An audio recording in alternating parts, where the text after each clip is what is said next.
Hey everybody, this is episode 64 of the Half Priced Concessions Podcast. My name is Tyler Williams, and it is good to be back with you on the podcast waves. I know our podcast has been completely silent since August 19th, but sometimes life has just got you busy.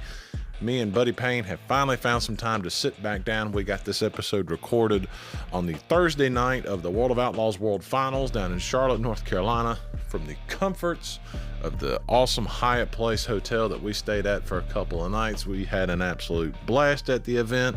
Got to see some great dirt racing, got a little dust thrown in our face, got home in a decent hour. We had a ton of fun. It was good to just hang out, fellowship, and enjoy some racing. But to this episode, it is a long one, but it is a good one. We do a bit of a recap from the things that we've seen in 2021, and we're covering all kinds of things. Dirt racing, Formula One, a little bit of NASCAR sprinkled in. There's just some news and notes. We talk about the Flow Racing Night in America, inaugural season of 2021, what we thought about it, and also we look ahead to 2022 and some things that we see on the horizon for what is kind of the big two in Dirt Late Model Touring Series, the two National Touring Series, but this new XR Racing Series that has kind of popped up with some big money events for 2022. We talk about that. We hit some random, unscripted, unprepared for questions, and also near the end of this episode, we do a little bit of Bible talk as well, because me and Buddy are both ardent, hardcore, God-fearing, Bible-reading, believing, saved by the grace of God Christians, and we love to share our faith. So we get into that a little bit as well, but appreciate you being here however you're listening. On the other side of these messages, we'll dive into it. The Half Price Concessions Podcast is back on your podcast platform. When you're eating breakfast, you don't think twice about hitting an electric line in your cereal. If you're looking through your dresser, does damaging a fiber optic line cross your mind? Of course not, because those utilities are buried underground. So don't think twice about calling 811 before digging. 811 is a free service, takes as little as 5 minutes, protects you and your neighborhood, and it's the law. So call or click 811 today. This safety message brought to you by North Carolina 811. Hey podcast listeners, I'm Keith Montgomery of Montgomery Performance Consulting, and I want to help speed up your racing program. Whether you're racing dirt, asphalt, or road course, put my years of experience to work for you. Our pull-down services will help find where you're giving up speed so you can unload faster and run up front. We also offer trackside consulting and data testing to help you find speed and balance. And with our central location in Burlington, North Carolina, you can come to us for discounted rates on pull-down sessions. Call me today at 336-382-1835. Like us on Facebook at Montgomery Performance Consulting, and let us help your racing program today. In today's world, you need every advantage you can get when it comes to your personal business or your race car. Accelerated Graphics can help you make the best first impression possible by looking sharp. Whether it's embroidery on hats, t-shirts, or polos, trophies, decals, wraps for your race car, wraps for your commercial car, Accelerated Graphics and Jason Turner can help make that possible and help give you a good, clean, professional look that not only attracts new customers, but attracts everybody and their mother to want to see how sharp your vehicles look. Call Accelerated Graphics today at 336-266-5653. Visit worth2tenths.com or find Accelerated Graphics on Facebook and get a hold of Jason Turner today.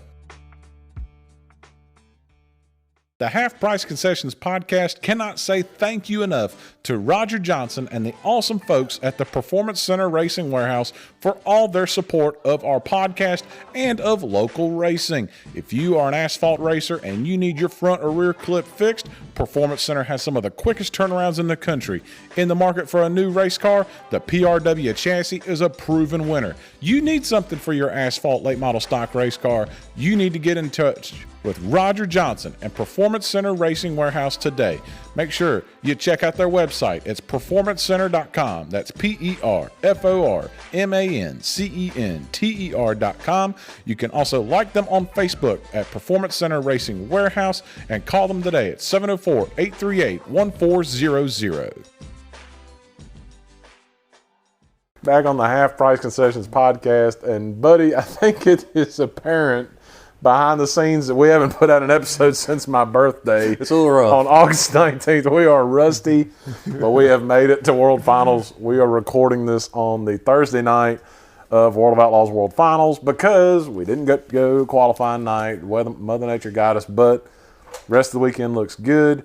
And just off the bat, how good is it to be back at this event the way it's supposed to be? Because last year we still came down and we still had a good time, good fellowship, and it's always a good time to go see a race, but it was just so different last year as opposed to this year. It's like it's back to normal. Yeah, well, we didn't get to see much of a race last year with the dust and mess that they had going on there, but it was nice that they still tried to get an event in for everyone. But no, I'm pumped for this year. The weather, obviously we had 70 degrees last weekend and down in the freezing nights this weekend, and then being warm right back up next weekend. It's just how it goes sometimes. Can't predict the weather, but no, I'm pumped. I'm excited.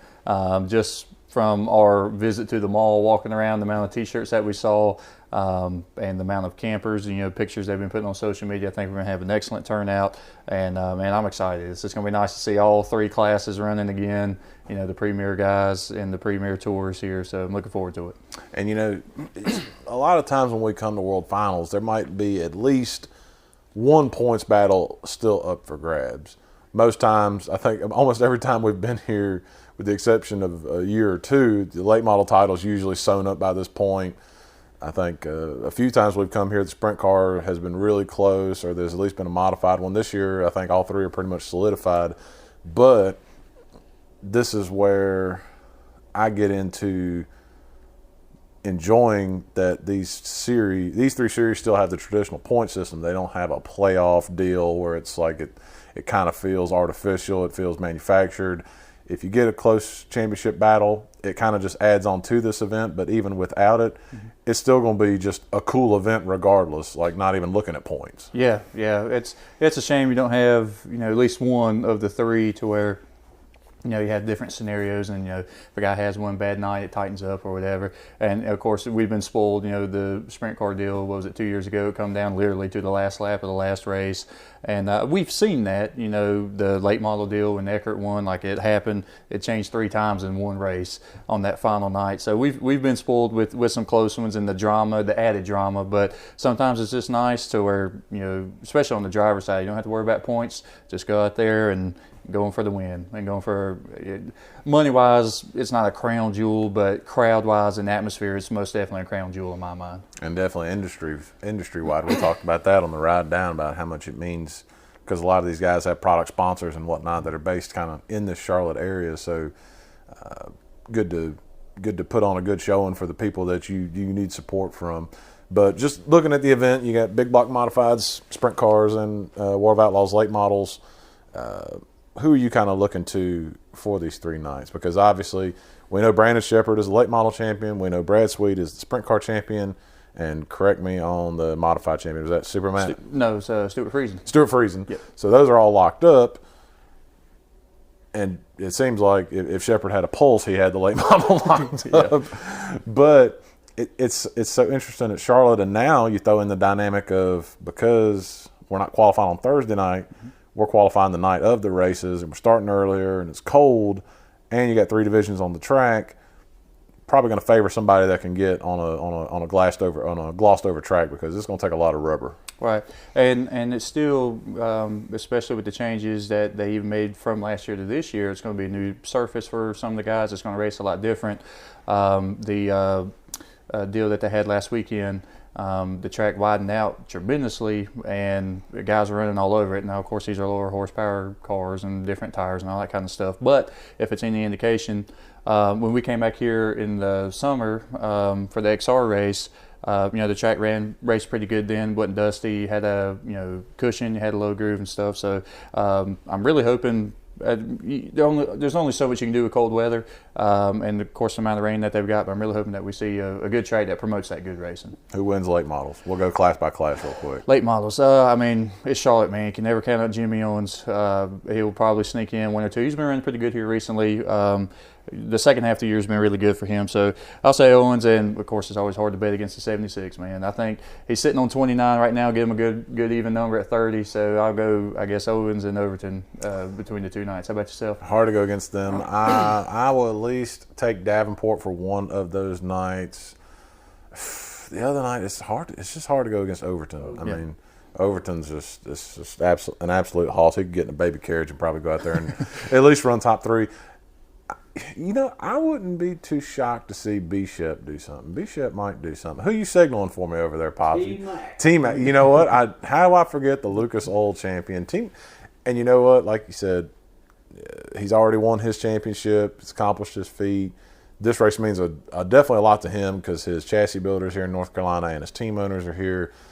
You know, T-Mac's one of the best. T-Mac could do it. It'll be interesting to see. I think qualifying is so ultra critical because with the amount of heat races and the amount of cars we see, I mean, it's basically like a crown jewel in the sense that if you get buried in your heat race, I mean, you might not climb out. Yeah.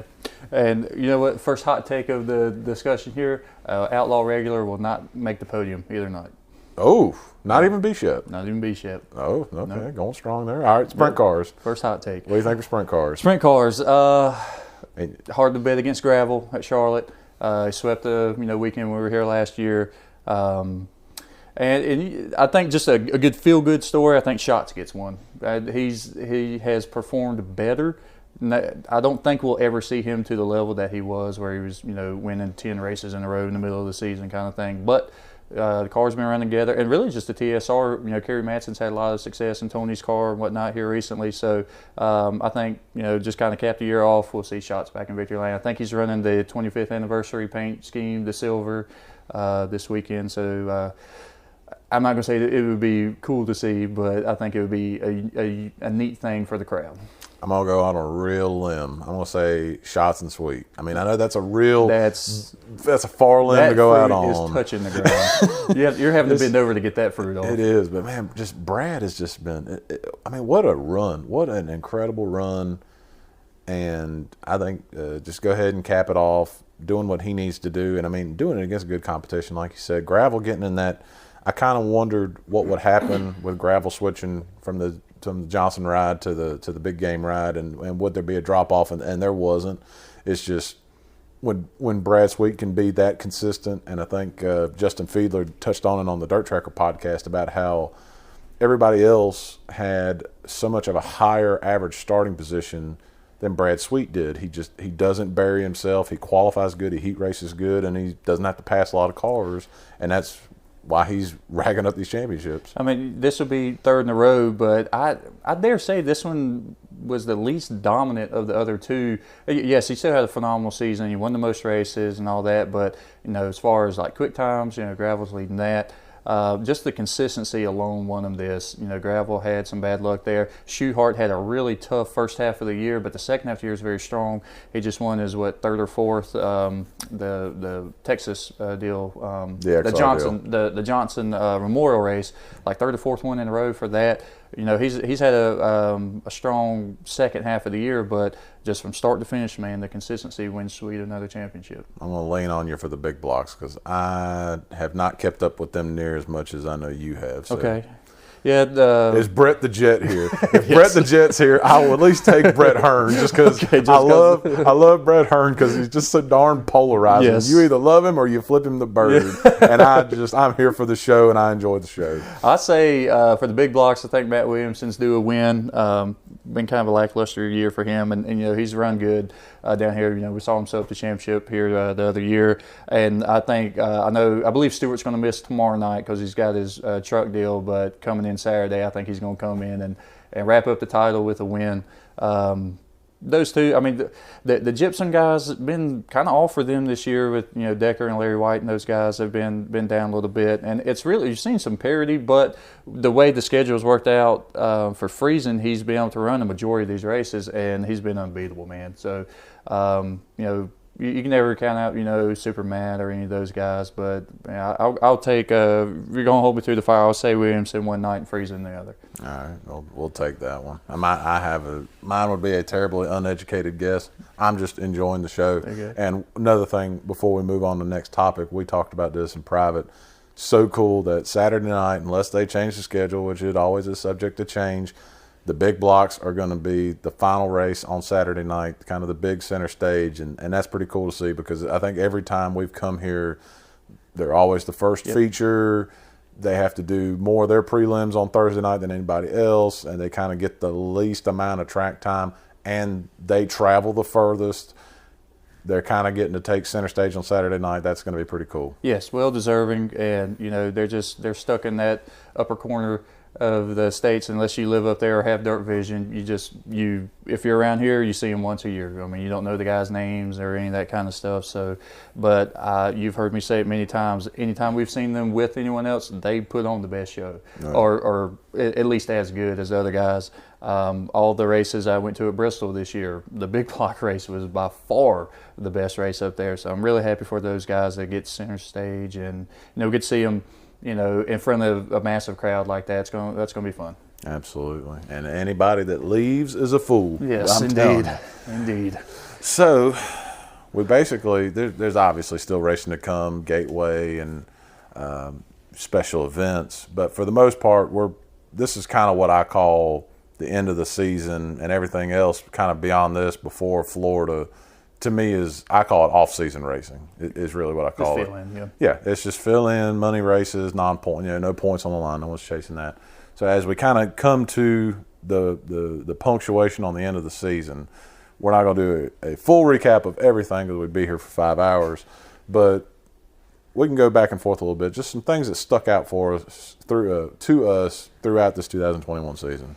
With the dirt stuff, it was great to see T-Mac win a championship, and I think he's one of those guys who's been so good and consistent for so long, it surprises you when you see this is only his second tour championship, especially for me, because he ran Outlaws for so long and only had the one there, and then, running Lucas last few years that he has. That's just, he's just such a great driver. He doesn't tear his stuff up. He doesn't tear other people up. And he's always in, no matter what equipment he's in, he's always in the hunt. So to see him get another tour championship, that was pretty cool.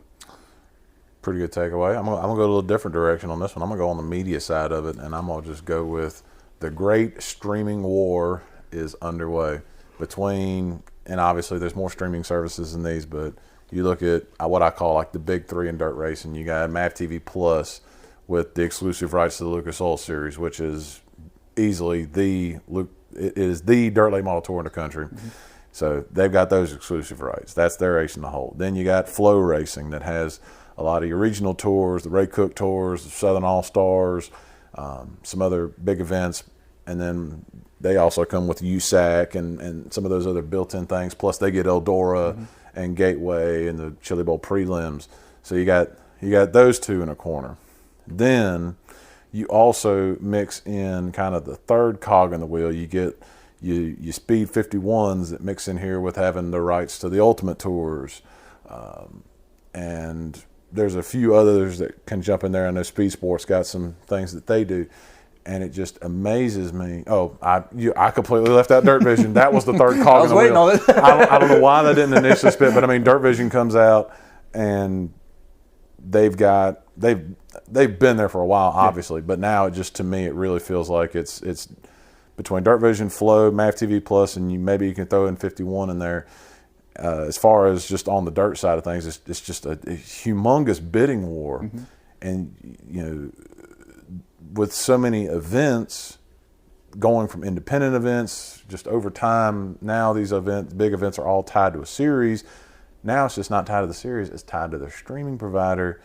And now it kind of becomes a thing like for me, I'm not going to buy all the subscriptions. So I have to sit there and consciously make a choice because of my budget, like which one am I going to go with.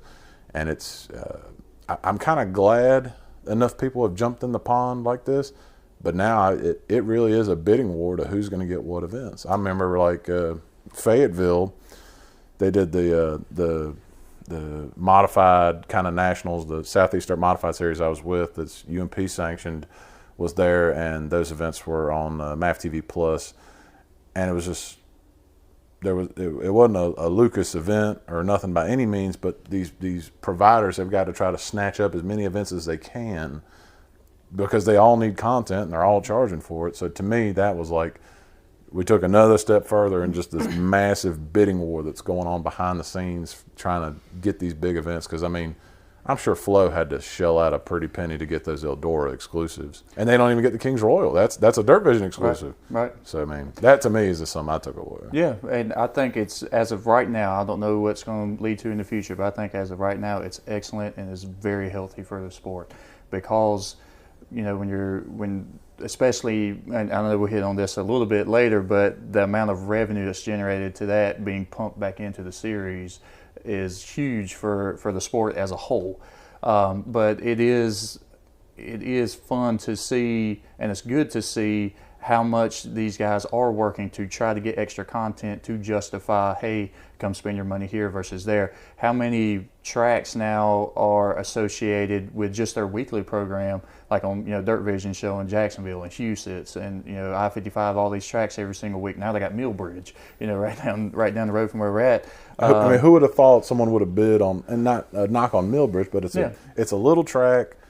They don't do, you know, they run, you're not going to see a World of Outlaws late model race there. Yeah. But it's worthy of somebody bidding on it to go get the rights. Yeah, and then, you know, like Flow, you know, you're getting all the Port Royal stuff and Port City, and they get a lot of the California stuff. Yeah. Tracks are now jumping on there. MAV TV, and branching out in motorsports in general, you know, MAV TV showing, you know, the tractor pulling and the boat racing and the drag racing, Flow showing, you know, drag racing and motocross.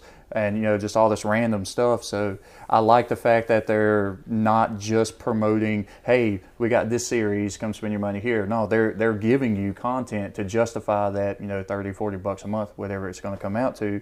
And so literally you can watch a race of some sort just about every night of the week, year round, it seems like now. So I think it's good for the sport, I believe. I think it has kind of come to a point, and I don't know how you feel about this. It almost feels like we've almost come to the point where we have filled in the gap that Speed Channel left behind when it got absorbed and taken away. I feel like I don't know. I know it's not I know it's not live TV. It's streaming, and I know that's different. But I mean, you look at the Flow stuff, what they did with the Road to Eldora series, especially, and just how much. You know, Scott Bloomquist is good for content no matter what. Scott Those Bloomquist pants were just good for content. Yeah. So, I mean, but just reaching out and doing that stuff, to me, I feel like we're kind of getting to the point where we filled that gap, because that was a big hole that left behind. The content that you're getting out of these like exclusive interviews and whatnot has been great. I mean, you're seeing a different side of guys that, you know, you wouldn't otherwise see in a, you know, 2 or 3 question interview at the end of a race.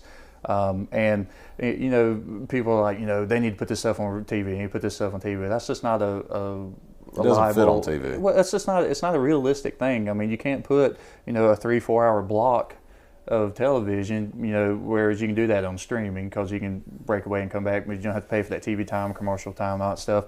But on the flip side of that, you know, a lot of these bigger events are starting to be, you know, tape delayed, but they're showing them on, you know, your CBS Sports and NBC Sports and whatnot. And then, of course, MAV TV, they had several live events. You know, they're just showing A-mains, but hey, that's better than nothing. You know, they showed several races this year too. So I think there's enough there. You can put it on network television or you know, cable television. But the streaming stuff, you know, if you're hardcore enough to spend that much money to watch it, it's great. You're getting what you pay for. What's something else you took away from this year? Or did I already steal your thunder? No. I've got just a few things. If we're okay to step outside of the dirt world for a second. Go for it. I think that it's been talked about for several years going into the season, but we get the same ending every year. But this year we're finally seeing someone step up to the plate and battle Lewis Hamilton for a championship. And it has made for excellent racing and just excellent content. And, you know, we've had the discussion 1,000 times about, you know, F1 racing is different in NASCAR and dirt and all that kind of stuff. It's a different you have to watch it a different way and look for different things. But I mean, we're 3 races left in the season, and we got about a 10-11 point difference. And I mean, these guys have had some battles. I mean, taking each other out a few times or whatnot. But finally, it's always, at the beginning of the year, like, this guy's going to give Hamilton a run for his money, and then he's got the championship showed up, with a few races to go. But we have one coming down to the wire, and I'm telling you, man, I mean, look at Austin the other week, 150,000 people there on Sunday? That's crazy That's number. phenomenal. It finally looked like a it looked like a Formula One race before, but now it looked like those big Grand Prix from overseas that we've always watched on TV for years. Now and some people say it was the Netflix effect, and I don't doubt it had a positive effect, because I enjoy the Netflix series. I've watched every single episode, and I've gone back and watched them twice, kind of like I did Tiger King. But I think just the crowd is changing, because there's no disputing there ain't a whole lot of passing in an F1 race after the first lap. There's a whole lot of passing on the whole shot, and it's intense. And then after that, they get pretty spaced out, and it really becomes a strategy game.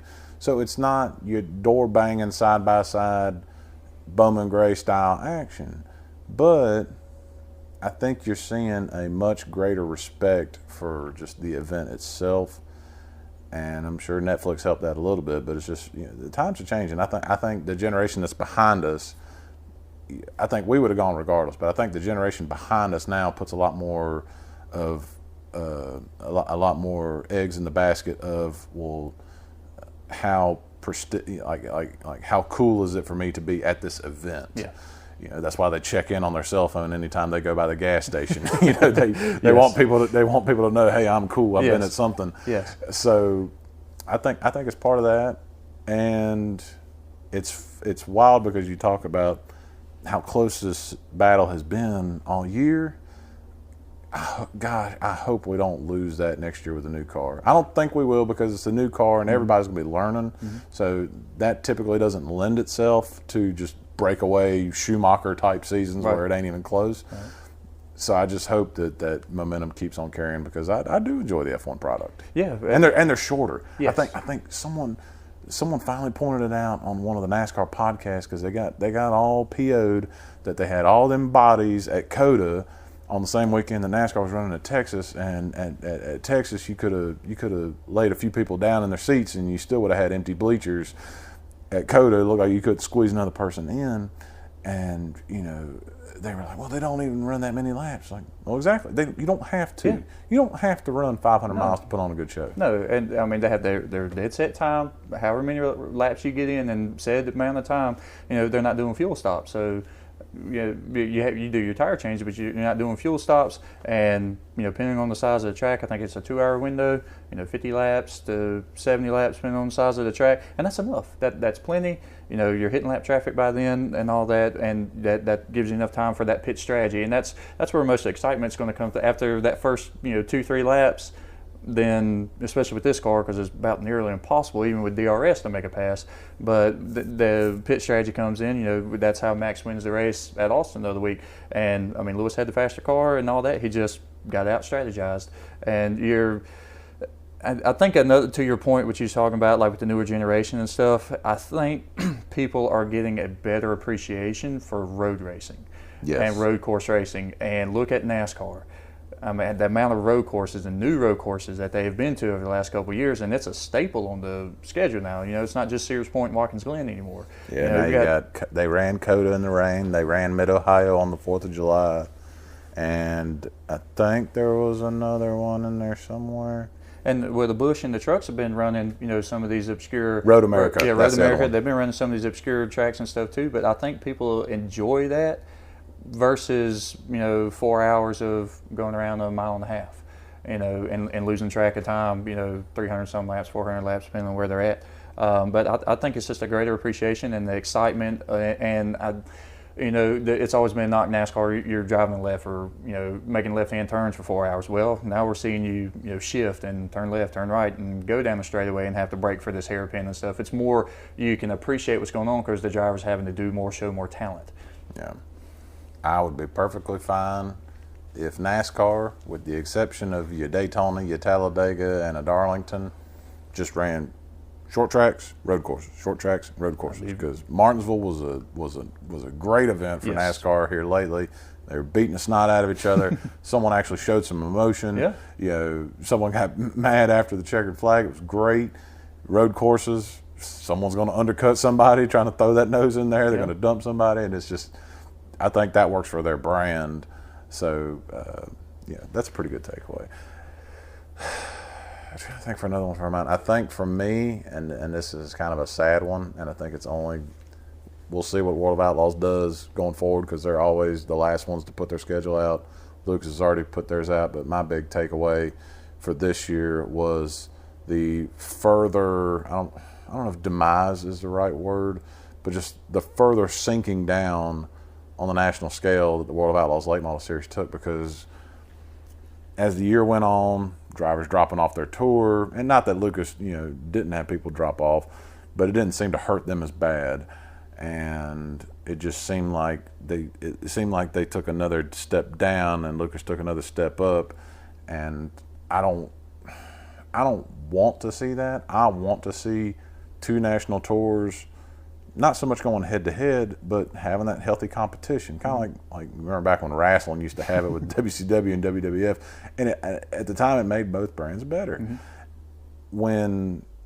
When they get out of balance like this, and we'll see, they might recover next year, but it just did not feel like there was, to me as a fan, I didn't have as much urgency about checking World of Outlaws highlights as I did checking out Lucas Oil highlights. Yeah. Or making sure I could watch the race.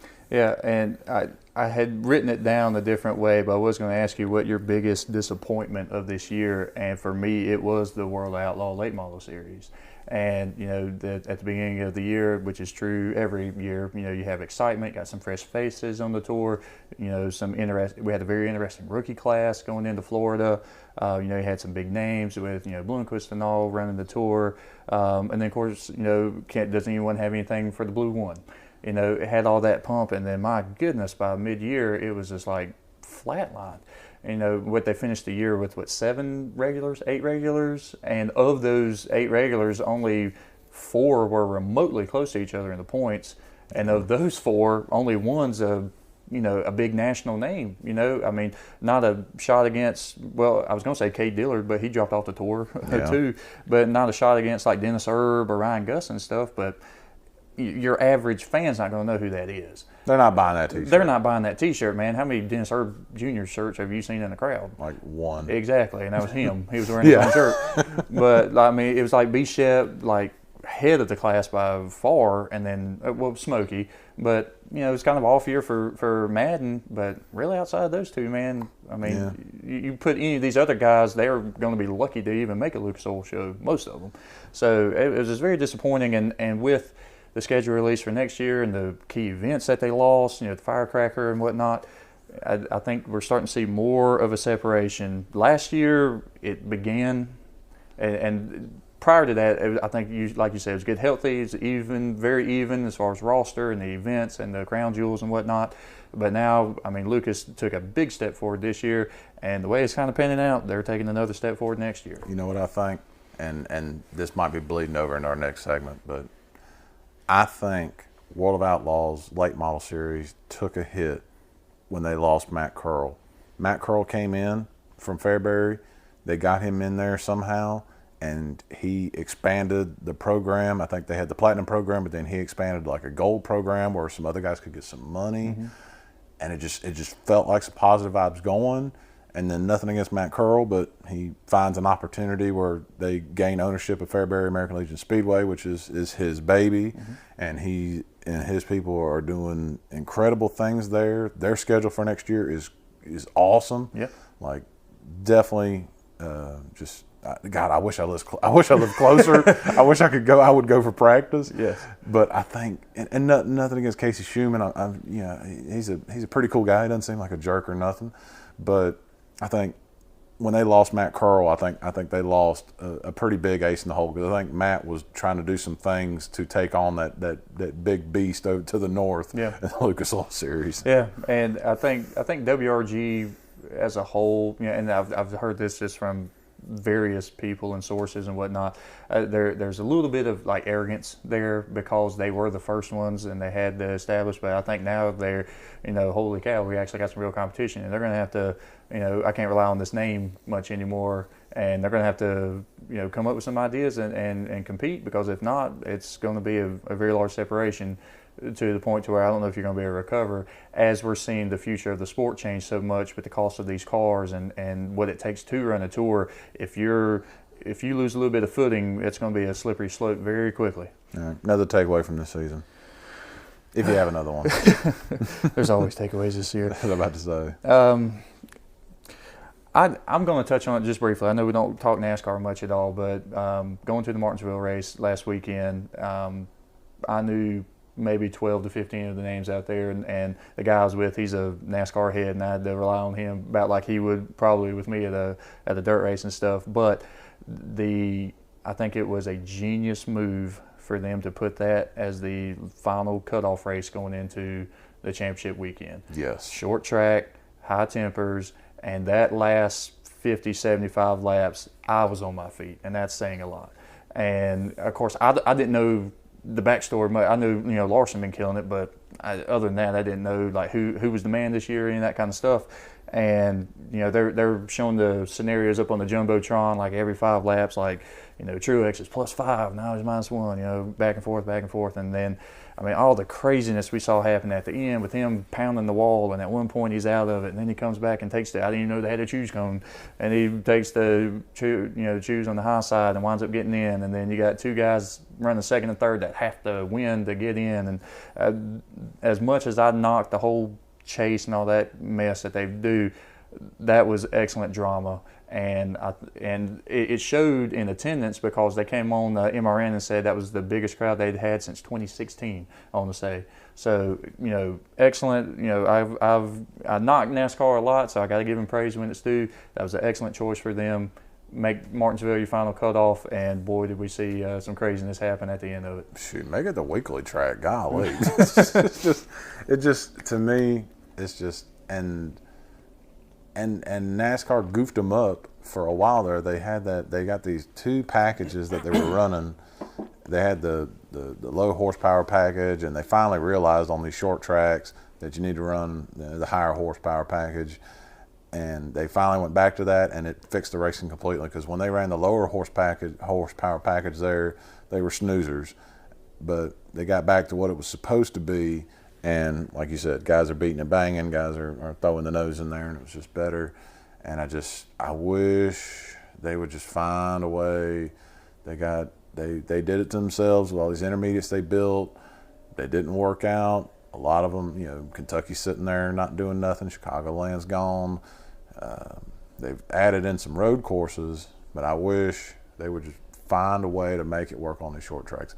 I know they complain, we need more suites, we need more room for television, but you know what? If you make the product great on the track, like it is on a short track, you'll figure out the other things eventually.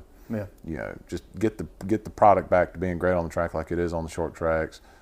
Yeah, who knows? Maybe North Wilkesboro comes back in a few years. Well, if you go that route and you get the butts in the seats, and you if you win back that core group who's been crying for the last 20 years, you need to run more short tracks. You need to bring the tracks that got you there back, Rockingham, Wilkesboro, et cetera, et cetera. If you can win over a portion of that crowd again, even if they're not at the track, if their eyeballs are on the TV and they're watching those commercials that these people are paying so much for, it's going to help your sport. Leads me into this will be my last takeaway from this year, and that is we were just talking about pounding how great the short tracks are, how neat you do it. Nothing to me said it better than what the product that SRX put on the track this year. Every SRX race I watched, I enjoyed. If I wasn't hollering at the TV, I was going, dang, can you believe such and such just dumped somebody? And they went to these tracks that NASCAR will not go to because they're too small. They won't go to Thompson. They won't go to Slinger. They won't go to Eldora. They won't go to Knoxville. They won't go to these places because, they're too small. We can't make that facility work. And SRX, and I know SRX is different. I know it's basically an IROC series, and the parts were a little interchangeable with the drivers, but I enjoyed every single. Nashville was a good race. Yeah. Every single SRX race I watched, not only was it entertaining and I was enjoying it, but it made me go, as someone who doesn't have cable, it made me go, well, man, I need to get a Paramount Plus subscription so I can get CBS Sports and I can watch these races. Yeah. I'm not doing that for FS1, and I'm not doing that for NBC Sports Network, and next year I'm not doing it for USA Channel for these NASCAR races, but I would do that just so I can get the SRX races because they were just that entertaining. Yeah. And I mean, who knew Ernie Francis, with all his road course experience, would be just as good with them banging around a short track? I mean, I did not see that coming. I thought he would. I mean, I knew he was good, but I didn't think he would do that. I was Well, curious. poor Paul Tracy getting dumped all the time. Poor Paul Tracy was a pinball. He has a few that he's owed, I'm sure, through the years. He wasn't exactly the most cleanest driver. No. I was curious how that series was going to play out, and I think it was a big success, and they have a big building block, to move on going forward. I think the mix of drivers you had, the mix of tracks that you had, it's great. It's excellent, and and you're hitting these places that these folks aren't going to get to see. These big names show up and whatnot, and so I think it was great, and I look forward to seeing how it grows, because with Tony Stewart and Ray Evernham, the minds behind it, they've been successful in just about everything they've touched. So it'll be fun. And they ran it in the summertime. It was like 9-10 weeks in the summertime. Yeah. They were time formatted events. You weren't sitting there waiting 500 miles. And they had under green flag interviews, which I thought, no, you never gonna do that in NASCAR. That was kind of cool. You better have a dump button ready. Yeah, you better have a dump button ready. They had this piece of bleak won't turn. So, anything else before we move on? I think it's good. So, moving on, we got two things that we kind of had planned. First was kind of looking at the big late model battle for 2022 that's coming up between the Lucas Oil Series, World of Outlaws, and then this XR deal that's popped up. I know another thing we wanted to touch on was the first year of the Flow Racing Night in America deal, the midweek races, and I feel so bad for them. The weather just was awful to them. When you look on their schedule on dirt, I mean, for every race that was completed, there's at least two where it's like rescheduled, postponed, blah, blah, blah, and rain just killed them. So I hate they didn't get to see the full potential, but man, I don't know about you, but every one of those, I enjoyed every single one. They had them formatted great. The car count wasn't the biggest, but I don't think it needed to be the biggest. It was a good show, and I was glad how that turned out. I'm glad that didn't flop. Yeah, and I think they were kind of, their hand was forced during the pandemic year to run some midweek races and whatnot. And I think, hindsight, it was like a blessing in disguise. Like, holy cow, there's some untapped potential here. People want to see high profile drivers in the middle of the week. I know they had a little bit of points fun, but it's not your standard points racing kind of thing. And so I outside of the weather, I thought it was very successful. Like you said, most of these tracks I don't think had more than 2 sport divisions at most. And the interviews that they're doing in between, having a guest driver, and then of course talking amongst themselves and stuff. I mean, you always get like some great trivia and just little nuggets and stuff that they bring up. And I just love how just clear and transparent they are. Like if it's a snoozer stinker of a show, they call it out. If they do the box and box, and if the 4 cylinders keep wrecking or something like that, like they'll call them out, and they're betting each other, over under on cautions and stuff. And it's great entertainment, and it's very welcoming to watch. Like, you feel like you're sitting in the room with them, and you're just watching the race and talking about it. And the actual racing itself, I mean, my goodness, you had the biggest Cup star running for the series points. That's just crazy to think, really. What average car count probably in the 20s, mid-20s or so, and you're hitting up tracks that produce good racing. I think that's another key thing. You can't just throw it at any track and see what sticks, or just because it's a name. But they went to tracks that produce good racing, and we saw very good races. I'm about to say, I'm just looking down the list of places where they got their races in. Tyler County, Atomic, Brownstown, Tri-City, Fairbury, 411, Bulls Gap. Didn't get to get the Tri-County in one because of weather. Imagine that. But Tri-County would have been a good one. I would have liked to see what happened at Florence. That one I wasn't too sure on. It got rained out. Farmer City would have been good. Oh, yes. Marshalltown, I don't know much about Marshalltown, so I'm not sure. I don't know if you're familiar with that one. What do you think? That would have been a good one? Yeah, I believe they show Marshalltown's own flow, I want to say. They showed the weekly racing stuff there. UMP is very, very strong in that area. But it's a good racing. It's a good wide. It's not a single groove track. I think that would have been good. And of course, I hate Brasstown lost theirs too at the end of the year because that's always a fun little was a quarter mile little bull ring there. Ray Cook's track. That would have been a fun one to see. I was about to say I think my favorite one was probably Tyler County, but Bulls Gap was a close second. But like you said, I mean, car count highs 33, lows 26, had big names, and I think for a midweek show it was perfect. I don't remember having to feel like I had to stay up late to watch it. Got to see what I wanted to see. It was just good showing all around. So I think I think they're smart enough to realize this doesn't need to be any bigger than this is. This isn't some substitute for running a national tour. These are just nice little ones sprinkled in. They stayed away from. I think a lot of the summer they took off. I think it's just do it this way and just hope for better weather next year. Do it again, please. Yeah, I mean, outside the weather, I think they went into it with a good game plan. They're picking tracks and locations that, on the Tuesday, Wednesday night, these guys are going to be driving past this area going to wherever they're going for their tour race that weekend. So, it makes sense. Hey, I can stop in, and it's on Tuesday night. If I tear my junk up, I have enough time to get it fixed and ready for the Friday or Saturday night show going in. But, I mean, really with the quality of guys that you had, at these races, you're racing around talented guys. You're not racing against, Bubba who just wants to be seen on TV on the Tuesday night.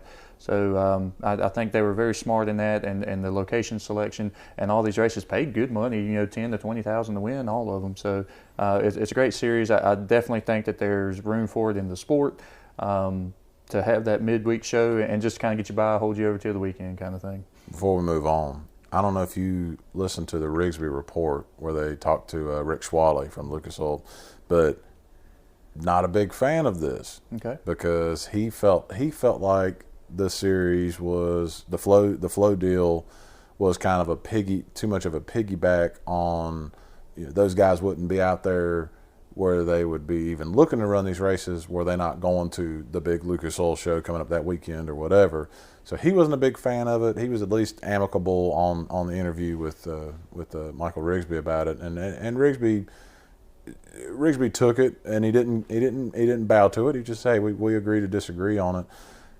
I wasn't sure to take that. I get that from the business side, but I think from the attention side, I think it's just a chance for more eyeballs on the sport because we only race on Fridays and Saturdays. So I disagree with Rick Schwally on that, but I'm not. You know what? I don't make my living from the sport, so Rick's got a little more on the line than I do. Yeah, I don't see his logic though, because yes, okay, you say I'm piggybacking off of your series, but if a guy's deciding where to go this weekend and he sees, hey, I can hit this track on Wednesday on the way to this Lucas Oil track, or I have to drive hours this way to go hit this race, it may entice more guys to go to that Lucas Oil race because they know they have a chance to stop and make some more money on the way and on the way back outside. I mean, your regulars are going to be there no matter what, but that regional guy or that outlaw style driver like a Brandon Overton or a Dale McDowell or somebody, hey,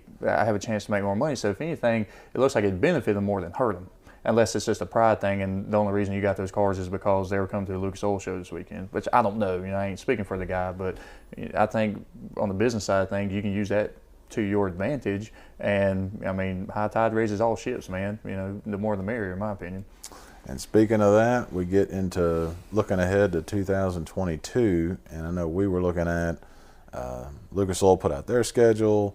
The XR series that we'll get into has put out their schedule. World of Outlaws, full schedule is not known, but we know what most of their highlights are. So thought it'd be helpful to kind of go through some of those. But first and foremost, I don't even know if a shot across the bow is the perfect is a good verbiage for this. With Lucas Oil put out this schedule with 65 races on it and the amount of money that's on it, before we even get into some of the events that have now changed over to Lucas from other affiliations, I think I looked at the schedule and I was just like, my goodness gracious. And I know you're going to lose some to rain.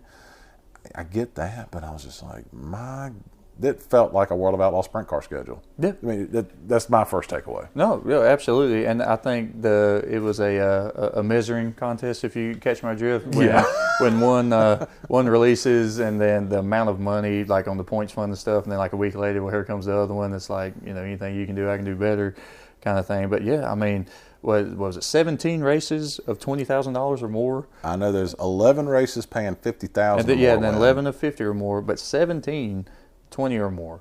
I mean, that's big news, and it's so nice to see these purses jump up from the 10. It feels like it's been 50 laps, 10,000 win for as long as I've been a fan, honestly. I mean, this was happening 20, 30 years ago. We were running for 10 grand to win. So it's so nice to finally see the pay, not just to win, but throughout the field. And that's another thing we've had conversations about before. I don't care about if you're paying $100,000 to win, if second place ain't getting but 10, spread it throughout the field. So I like the start money's bumped up too, but 17 races of 20,000 to win, that is awesome. Also, the points fund got a humongous bump up. Now, next year, the Lucas Oil champion will get $150,000 as opposed to the $75,000 he's getting this year. Total points fund of the top 12 in Lucas Oil is $530,000. Second place in Lucas Oil points next year will get $75,000 as opposed to the $47,000 they got this year. So big money up for the guys that want to follow the tour. But I think the big shot across the bow was some of these new tracks. West Virginia Motor Speedway is back on a national tour schedule for Lucas Oil, and it's a $50,000 to win. I-70 I think is going to be a good race. Huset's. Oh yes. Really looking forward to seeing Huset's. I'm looking forward to. Yep. The quarter mile at Davenport. I'm glad it's the quarter mile. That's going to be a heck of a show.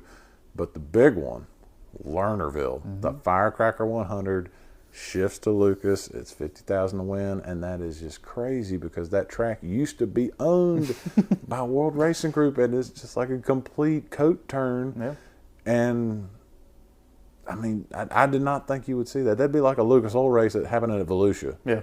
Like that is what it felt like to me when I seen that. Yeah, that one was a jaw dropper when they announced it, and the fact that not only did we just take your race, but we just added $20,000 to it. It's a full 3-day show now and all. Like, I think, man, that's like stealing the girlfriend and throwing a ring on it immediately kind of deal there. But that's exciting, and the way it's worked out in recent years, that race, when it was Outlaw, usually went up against a Lucas Oil race, and barring a rain out, Lucas Oil guys weren't there. And so now, finally get to see some of these guys that probably have been willing to run this race. It is considered a crown jewel. In my mind, it's not one of the premier ones, but it is a crown jewel. Now you're getting to see some guys run this race that we haven't really get to see run it consistently, at least. So yeah, that's a big one, man. I'm excited about that. And just real quick, back to the points thing. I think another big thing, points fund, what they did was not just make it so top heavy, but all the way through 12th place is paying, and 12th place is taking home $20,000. So I mean, if you just are a rookie and you don't have those high expectations, you just want to get your feet wet, you're looking at a rookie point fund plus, I mean, you finish 10th to 12th in points, which is very realistic for most of these guys. You can pocket some money at the end of the year. Here's one thing. Here's one thing we'll touch on.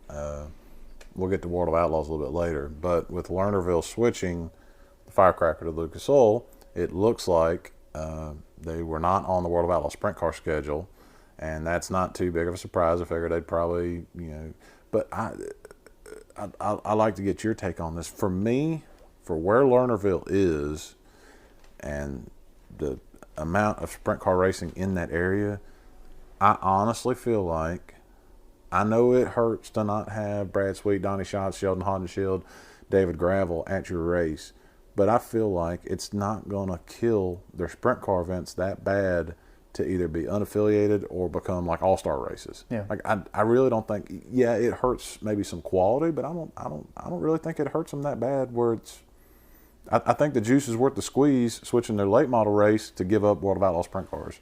Yeah, I mean, your big races there for the Outlaws was with the Don Martin Memorial and the Gettysburg Clash, I believe. What about in the Gold Cup at Lernerville? No, I'm thinking of something else. It was Silver Cup. Silver Cup is what they call Silver that Cup's one. at Lernerville. Yeah, so I mean, they're prestigious races. I don't know. I mean, they're not as established as, like your National Open, some of these other races. And my goodness, the amount of sprint car racing available in Pennsylvania, it does kind of hurt that they don't have a marquee event of some sort. I'm going to assume that, with Outlaws being out, that opens the door for the All-Star Circuit to run there. I would assume so. I'm not familiar with their schedule quite. I haven't looked at it yet. But it would be nice to have a outlaw race there. I'm not saying you have to go 3 or 4 times a year like they have been doing, just because just about every other Pennsylvania track does run the Outlaws at some point. I think outside of Lincoln, I think the rest of them do run an outlaw race. So that part of it is kind of a bummer. And that was always that fun that, the Don Martin race was like a Tuesday night, just a random night for 30,000 to win. And you get your guys like your Christopher Bells and Kyle Larsons, those guys come in and run it. So that is disappointing that they don't at least have one marquee event. But again, I wouldn't put it past All Stars to jump in and make some sort of marquee event. Hey, and they bumped their money up last year, so I mean they're not a national tour, but they're putting up national level money. Yep, getting there. Back on the Fender stuff though, before we get to World of Outlaws, this XR series that has come about now, we saw them kind of emerge at Bristol. They put on some other races, but then 2022, they're putting on 20 races. They got the 8 nights at Bristol. The Colossal 100 returns to Charlotte. They're running Belleville, Stewart Speedway, Texas Motor Speedway, and Las Vegas. Most of those shows are $25,000 to win. The Colossal is going to be $50,000 to win the second night, and Belleville's $50,000 the second night. Texas, Las Vegas. So their events are kind of they kind of build up to a bigger money thing at the end. I think the Belleville race goes against Eldora, but otherwise, what's your take on what XR put out there?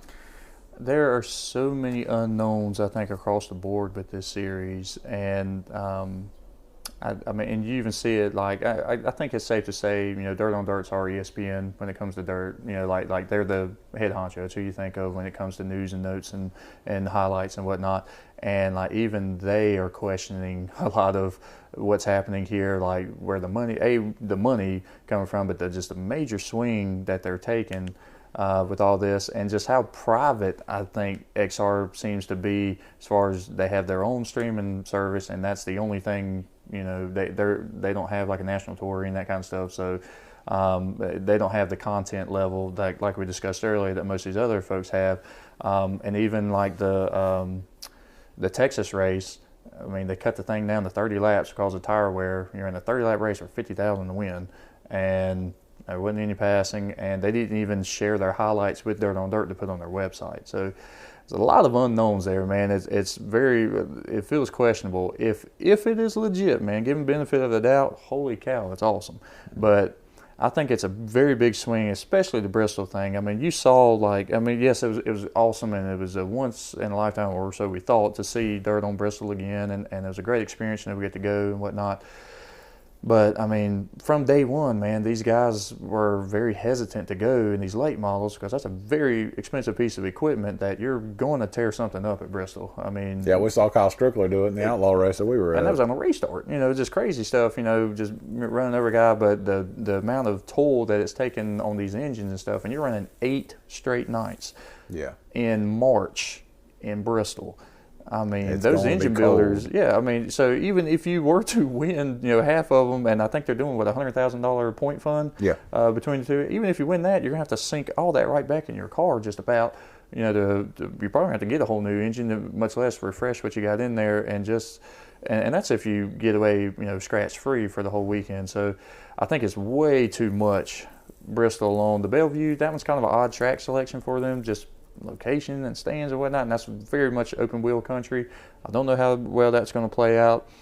It's great to see more dirt racing at Vegas because that's one of those just beautiful tracks that doesn't get much love anymore. It did very early on when they first built it. Texas much the same way, just doesn't get as many races as it should. It's exciting to have the colossal back, I think, Dad and I went to everyone that they ever had up here, and it was always great racing for it. The other thing I'll say about it is with the amount of support divisions that they run, the scheduling and the timing and all has been an issue in everything they've done this year. A lot of guys at Bristol especially feel like they got gypped on their track time, what was billed versus what they actually got to do. The coordinating of having to park everybody outside and you got to open the big gate and bring them in and whatnot, and who gets to pit inside, who gets to pit outside. And I mean, now 2 straight weeks at Bristol. I just don't get it, man. It seems like way too much overkill. It's cool to give these smaller guys an opportunity to run on the big stage. If you're running, the lowest class, the front wheel drive class at your local track, and you get a chance to go around at Bristol, that's probably the highlight that you'll have in your racing career for a lot of these guys. That's awesome. But for 8 straight nights, I don't know, man. My take on XR is, number one, they had to have had some way, they had to have had some inside in SMI, Speedway Motorsports Incorporated, who controls a lot of these tracks. You got Bristol, obviously, Charlotte, Texas, Las Vegas. What do they all have in common? They're all owned by the Smith family. Bridge Smith and more Marcus Smith, really. Marcus was really the one heading it up. So had to have some kind of connection in there to get all that. The other thing I'll say is, I think if I can go inside their head, I'm thinking, what can I do that's different from what everybody else is doing? And yes, it's different. Is it better? I'm not really sure. We're not, it's so new. And the Bristol thing, I think a lot of the mystique about it this year was because it's been so long. Mm-hmm. Will that still be a special next year? I really don't know.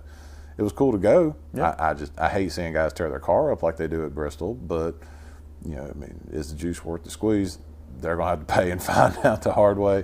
I heard some horror stories about how bad Texas went, but I give them props for trying to do something different for their subscription series XR. It's definitely an incredible amount of content to add to it. So that might be one of the biggest things is like, okay, well, if Flo's going to do midweek races, we're going to just put on these big old monstrous events and we're going to have a crazy amount of content.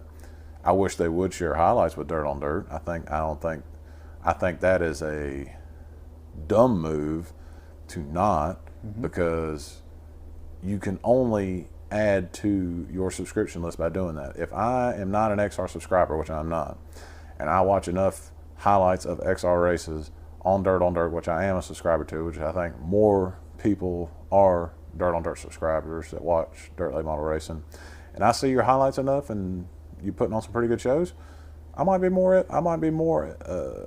going to be more willing to at least get a monthly pass or something than it would be if I can't see your highlights. I mean, I'm not going to buy your event. Maybe not. Maybe that's the wrong wording, but I think you get the gist of what I'm trying to say. You need to put that thing out to get more eyeballs. It is not going to hurt your event to let highlights be played on Dirt. Yeah, it's not going to hurt. It's going to help it. I mean, can you imagine a professional stick and ball sport telling ESPN or Fox Sports or NBC, no, you can't post any kind of highlights from this event? Yeah, you have to only go through our page or whatever. I tell you what, it reminds me a lot of, a few years ago when they tried the NDRL tried to make their comeback. Yeah. And they started putting on they advertised every race is going to be a 2-day show, minimum 20,000 or 25,000 to win. And I mean, tracks and races that were either unsanctioned the races that were unsanctioned or flip-flopped so many times jumped on it like that. I mean, Virginia got on it. I think National 100 got on it. A lot of these big races came in, and we got to see 4 races, and then them checks started bouncing harder than a basketball, and no more NDRL. I mean, you had guys like Madden, who was the points leader, wasn't he? He was anti-tour up to that point. Yeah. Madden's like, I'm leading the points, I'm going to decide to follow it. Bloomquist was going to step off of Lucas Oil to follow it because he's running second in the points. I mean, like, it was a big deal. And then, all right, so now we see what's up. Like I said, the check started bouncing and it falls away. to be able to put up this type of money, I know because I guess, okay, if you want to watch these races, you have to buy our subscription. So the amount of money that they're going to get in for the people who want to see, Bristol or want to see their favorite driver, run 8 nights in a row and all that stuff, they're going to pump it into. So I know they're getting money from that, but they got to be getting it from somewhere too, man. I don't know. It's very odd. It just seems like a whole lot out of the gate that's not very established. Yeah. There's just not much information about it, and I don't know. Again, I hope I'm wrong. I hope it's successful. I hope it does great. Absolutely. Third on the list, maybe third on the list, just third in our notation. World of Outlaws is still above the XR Series, Yes. but full schedule not known yet, but we know a good chunk of what is on the World of Outlaws schedule. You got Dirt Car Nationals at Volusia. They got what's that dang event they run in January now, like the Sunshine Nationals. Where they run 15 types of late models in January. You got the Dairyland Showdown in Wisconsin, the Prairie Dirt Classic, the USA Nationals at Cedar Lake, and obviously World Finals, what we're here for. We've kind of buried them a little bit with just what they've done compared to the big shot that Lucas threw at them. Going forward, I've got ideas on what I think would be kind of cool for World of Outlaws to do, but going forward, is there any one thing they do that fixes this downward trend or makes them be able to compete head-to-head with Lucas, or are they just in above their head? I think it would be smart for them to really tap into the regional market when they're setting their schedule. And what I mean by that is they tried this a few years ago and it was successful until the weather just wreaked havoc on the sport in general. But they started running a lot more 2-day shows on the weekends. Same track, it's a track in Tennessee or a track in North Carolina or a track here, Georgia, wherever. They started running these 2-day shows and paying the same amount of money to win both, or it was like 10 one night, 15,000 next night kind of thing. But I think that's going to be very key for them is we may only have 10 tour regulars. So that's 14 spots that are open for you to make the show. If Lucas Oil's running somewhere else, that's less big competition you have to worry about. So, if your regional tour's off this weekend, Ultimate guys, Clash guys, Comp Cam guys, come run with us. You're guaranteed, I think they bumped their start money a little over $1,000 now, $1,200 I think it is. So you're guaranteed, a fairly decent payout if you just make the show and pull off after the first lap. Come get in. They do the rookie of the race deal. If you've never won an outlaw race, the highest finishing rookie gets a bonus. I think that's going to be a good step for them. I'm not going to say it's their saving grace, but I think if they really hone in to get, your Ross Bales, your Dalton Wilson, to come in, hey, you get a chance to run against the big boys, and there's really only 10 or 12 of us right now. I think that's a good step in the right direction. I think the 2-day shows, I think that's good. You know what I think would be the best thing for them? The Rocket One go run the Lucas Tour. I really do. I really do. I think it would finally now become a mystery of who's going to win the World Outlaws Championship. I know you can't do that. I'm just saying from a fan standpoint.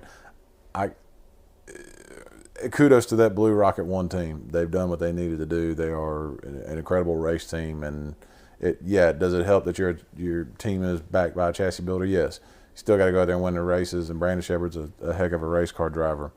But having said all that, I think it would be refreshing. But you know what? I almost wonder with World of Outlaws, and yes, they're going to tracks that Lucas won't go to. There might be a reason Lucas don't go to those tracks. But part of me wonders, would World of Outlaws be better served running less events and making what ones they do run bigger paying, a little more prestigious, as opposed to trying to match them or get close to them as far as the number of events they're running, when it's clear that the fan audience and the prestige of the drivers has kind of gone over to the Lucas side. Like, I almost wonder if they'd be better going off with less is more. I think you have to keep the amount of events close to the same between the two, because if every time you turn on your streaming is to watch a Lucas Oil race and you're seeing twice as many Lucas Oil races as Outlaws, that's going to make you think less and less and less about Outlaws. Okay, in my opinion. I think that's it. I think hitting those regions that Lucas Oil doesn't go to, like the Northeast, they run up in New York and whatnot. Lucas Oil doesn't go that far. I think that's good for them because there's a lot of good regional racing going on in that part of the country. From New York, Delaware, again, of course, Pennsylvania. The amount of racing that's going on up through there, I think that's a good region for them to go. It's good to hit that Western swing, Midwest swing for both tours. I know both tours are doing it, and you got to do that just because there's so many great racetracks out in that area. But I think they pretty much own the Northeast because I don't think Lucas Oil goes further north than Maryland or Pennsylvania? Martinsville? Pennsylvania. Well, this year, obviously. Yeah. I don't think they go any further north than Pennsylvania. No, I don't think And so, and you've got good tracks in does Lucas Oil go out to the Dakotas? I don't think they do. I believe, yes. Yeah. Yeah. I know they World do. of Outlaws has always gone out to the Dakotas. But you've got that sector that's pretty much yours. So I think tapping into that. But a number of events you got to stay equal because you have to be on the highlights just as much as Lucas Oil's on the highlights. Or it's gonna be just easier forgotten. And I think you have a much better chance of having a big name from the Lucas Oil Tour going to the Outlaw Tour than ever seeing the blue one on the Lucas Oil Tour. It'd be awesome. It'd be great. The closest we got was when you ran the Best Performance deal. It's basically a rocket. You basically had the same setup, and that's as close as we're ever going to get to seeing a blue one out there on full time. But if you had someone like a big name, like a Davenport or a T-Mac or somebody like that, go run the Outlaw Tour, somebody that can match them equipment-wise and talent-wise and team-wise, I think that'd be fun. You know what I think? What I think hurt them here recently was Scott Bloomquist not being Scott Bloomquist. Yep. If Scott Bloomquist doesn't wreck, he doesn't wreck his motorcycle. He's not hurt, and he's even 3/4 of the typical Scott Bloomquist that he is supposed to be. Then that whole deal with Dryden works out completely. You have a three-headed monster in him and Smokey and Ricky Weiss. Yeah. You got the big sponsor backing you, and another big one was Randy Sweet passing away and losing that chassis builder. It was just terrible timing, big news, big splash, and then we got to see it for about 4 races, man, and then it just didn't materialize because everything. Motorcycle wreck, and he's not been the same since, and he's never going to be the same. He's never going to follow a tour again. So that was a big shot to him. Yeah. So looking forward to seeing I'll be interested to see what kind of shot they fire back at Lucas Oil whenever their schedule. I think their schedule usually comes out about PRI. Yeah. So it'd be interesting to see. I know obviously Cherokee's got. They've really kind of gone all in with Cherokee with going there I think 3 or 4 times or something like that, and a lot of the other places they'll go. So that'll be interesting to see going forward. But now as we go forward in the show, get to the part where we like to ask each other kind of random things and interchange some things and whatnot. And I think you just love seeing this look on my face where I have to think. I think you just get a sick glee out of this. I do. So this is the only reason I do it. Random part of the show. Fire away, sir. All right. As you know, I like to always go off of something recent news happening tied into racing. So your beloved Braves just broke through for a World Series victory there. First one since '95. So congratulations to you on that, sir. First year as a fan. I think my fanhood really pushed him over the edge. And there ain't no room on the bandwagon for a guy your size. So we'll let you make a... It was a true fandom for you. So with the Braves breaking through and all the NOCSs that they win all the divisions that they won, but only winning the one World Series and all that kind of stuff, it was finally like, okay, we finally did it, we're here. So with that in mind, what driver would you like to see break through and win a championship that has either won one before or been so stinking close before, but has been at it, has been good, but has not pushed through yet? To win a championship, man, that is a good one. And this is across any racing. It doesn't matter. Yeah. I'm not going to shoehorn you here. Well, selfishly, I wish it was Sheldon Haudenschild on World of Outlaws because he's my favorite sprint car driver, and I love him. He's a daggum gasser, and he's exciting. That might be why he has not won it. He doesn't contend as well for champion. You know what? I really think David Gravel. Okay. I think I mean, to have, and not that David needs it. David is an incredible race car driver with or without a championship. But if you have him as a champion, Brad Sweet, Donnie Schatz, I mean, that is already a incredible three-headed monster. You add that championship on there, I think it means a little bit more.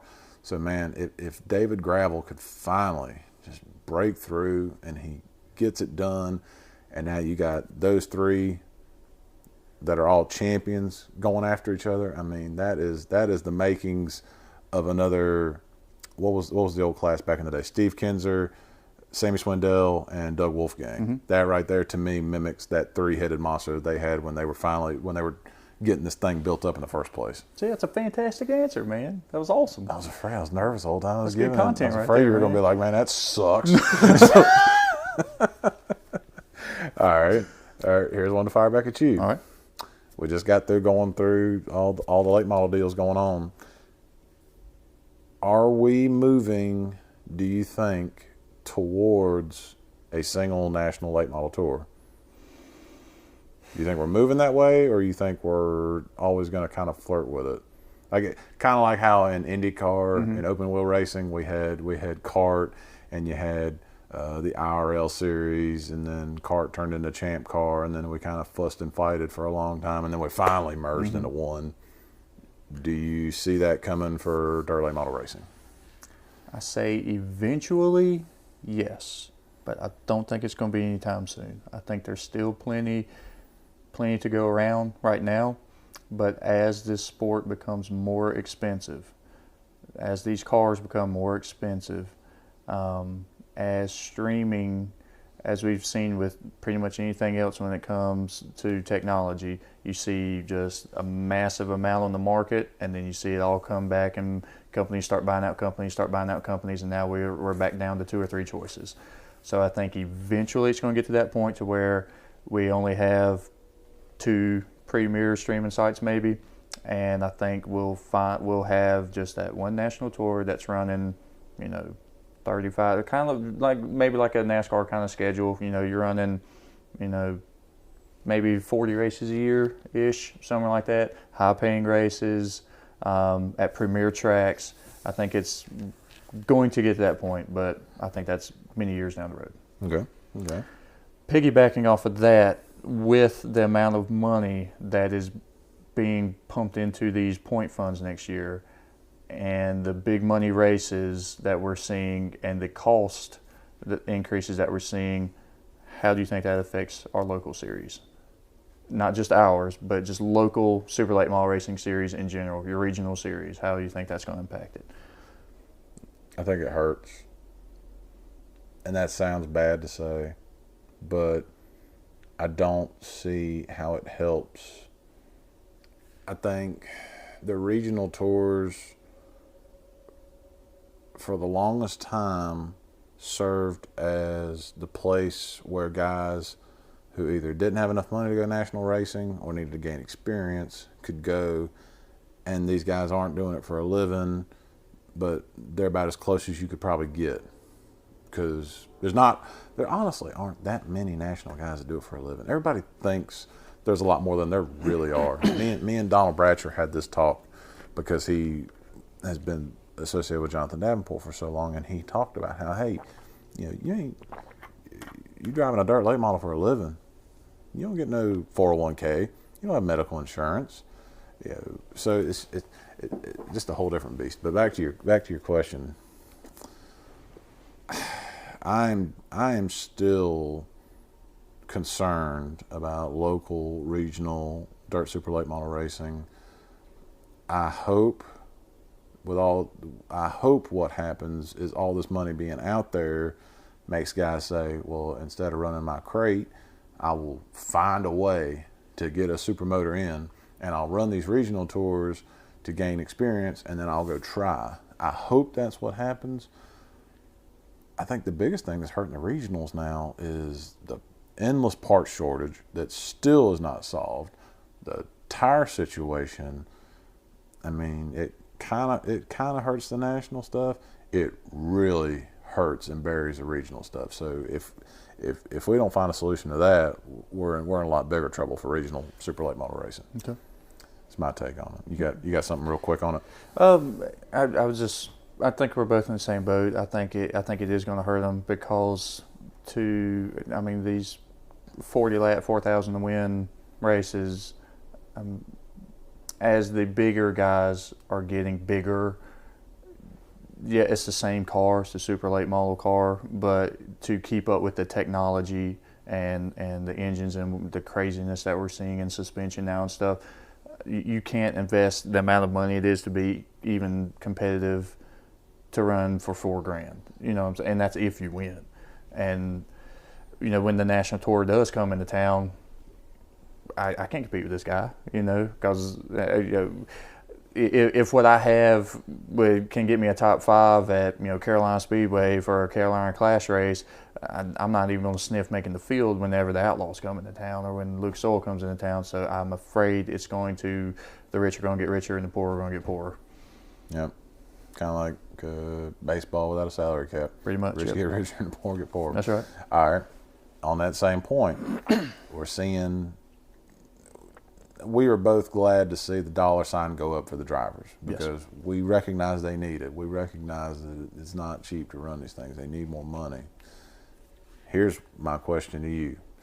Is that more bred out of we need to pay these guys more, or is it bred more out of a mentality of demand exceeding supply? In basic economics, it's amazing how many people in our generation and younger don't understand basic economics.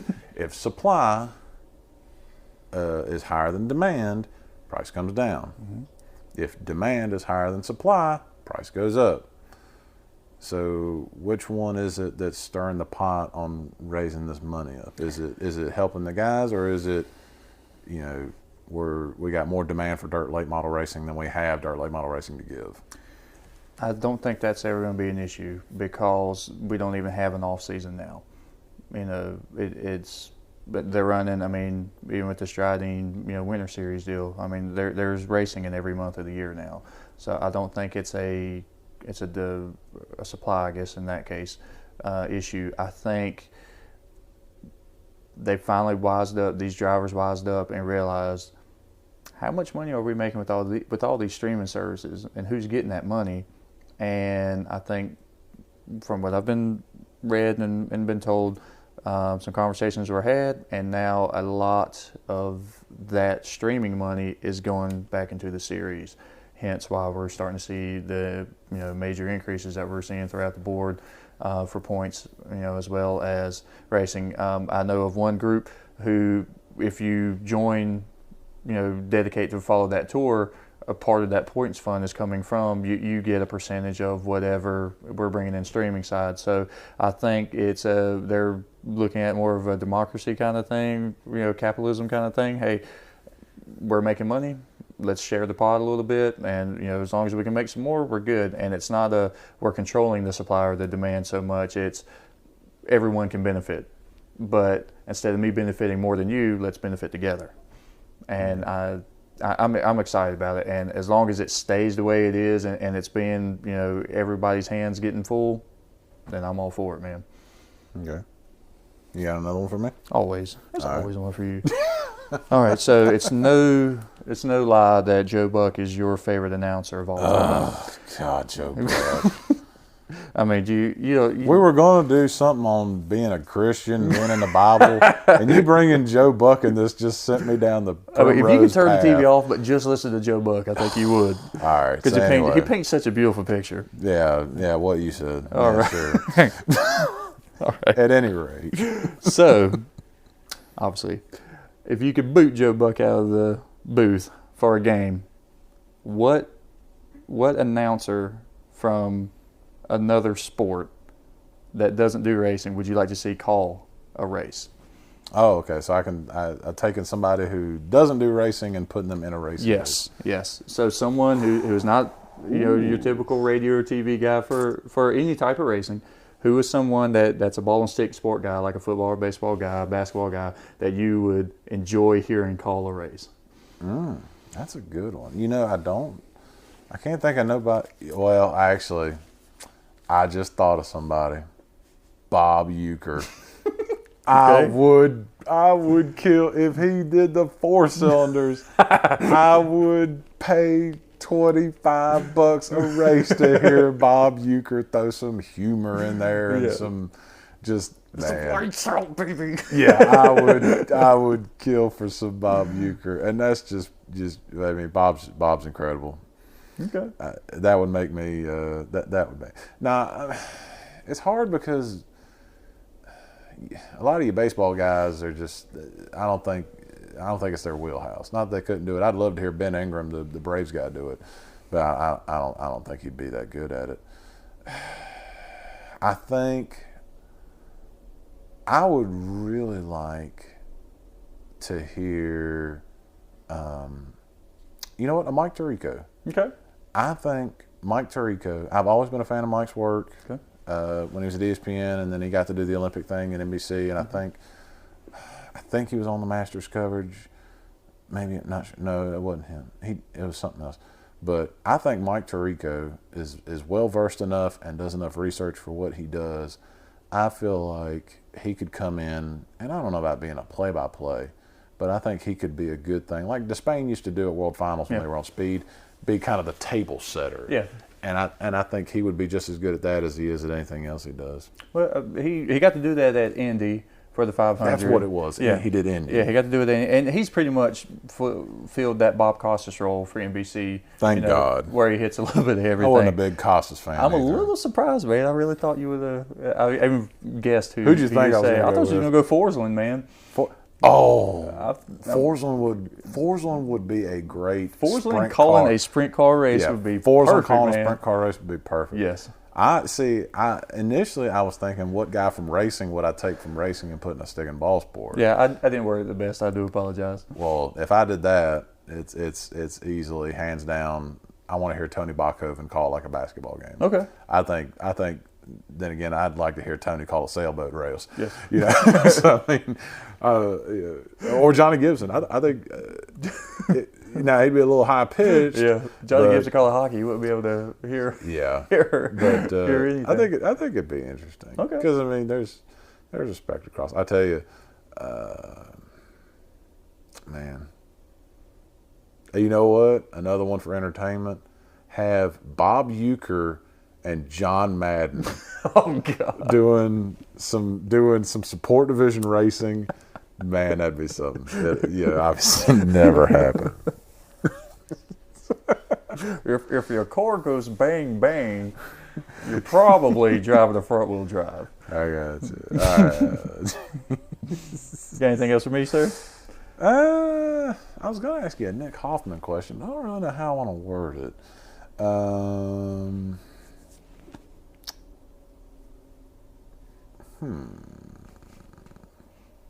I know I'm taking up too much time thinking about this. I'll ask you a question while you're thinking. How about that? I tell you what, that's a good. Well, I don't know. Your question's going to make me think. I tell you what. Okay. Here's one. One. I know Nick Hoffman's got the 2-race deal with NOS Energy, Yes. which we're both glad to see. Yes.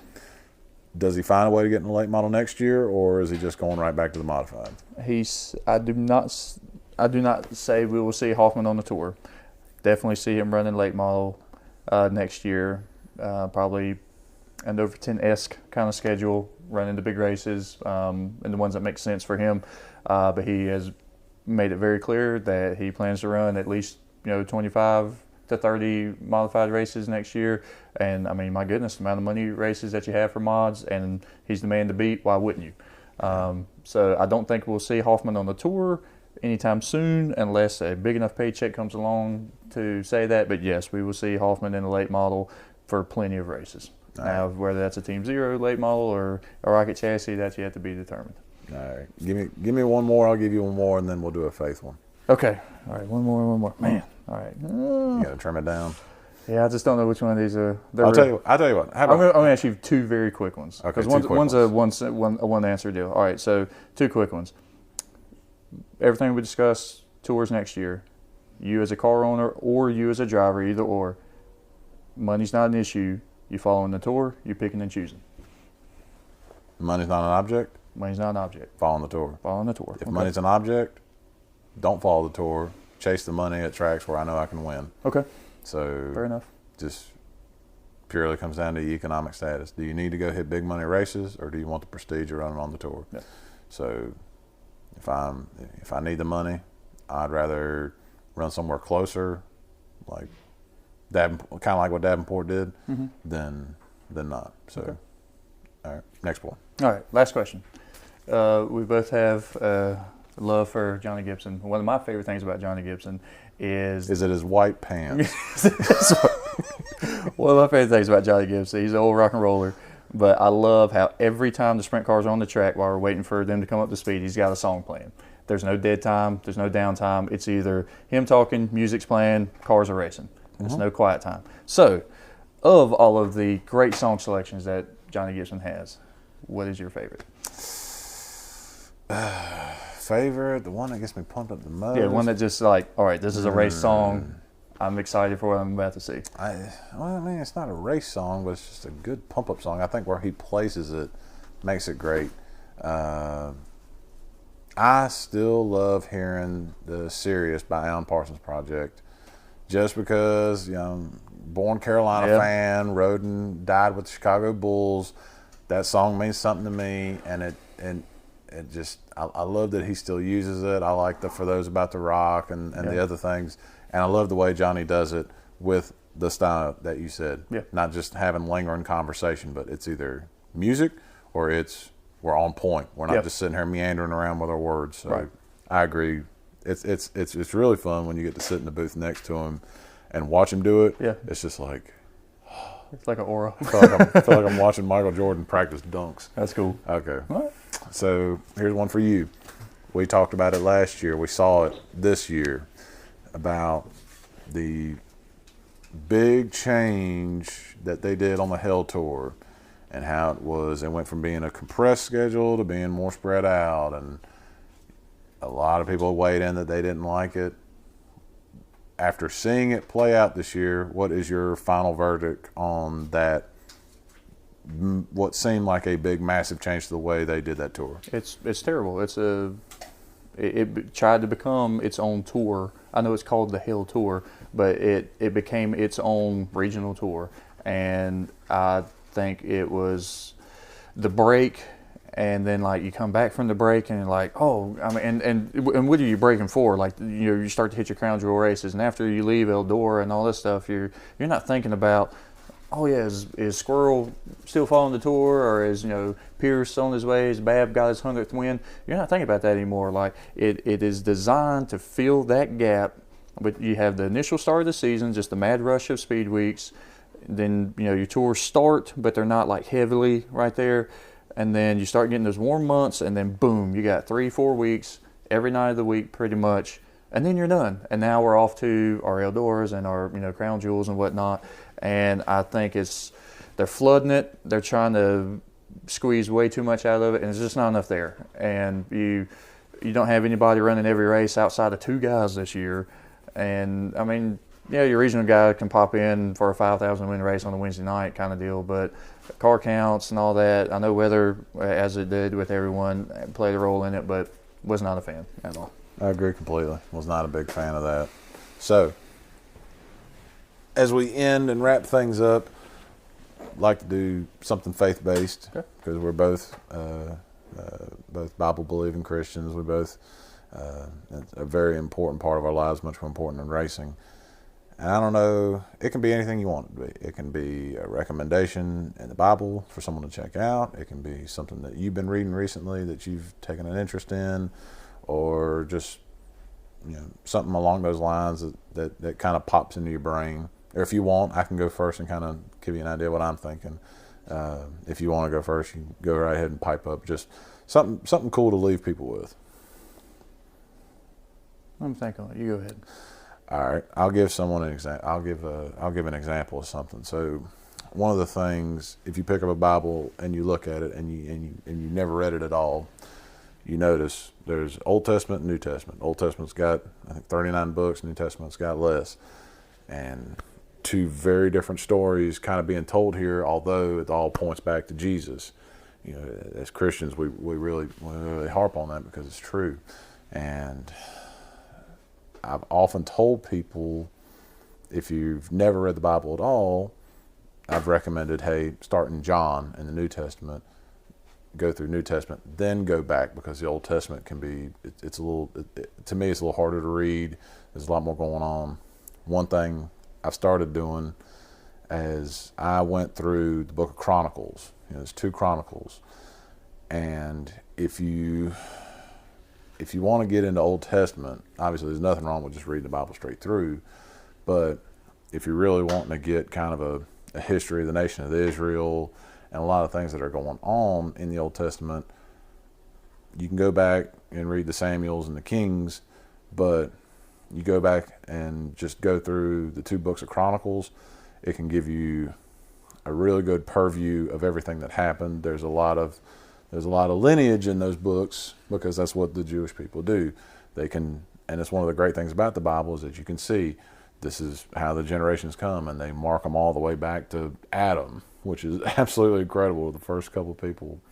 But just a Bible recommendation from me is, if you want to get a real good look at the events of the Old Testament, that's what the book of Chronicles was literally there to do. It chronicles the story of the nation of Israel in the Old Testament, and you can learn a lot of things just going through that book.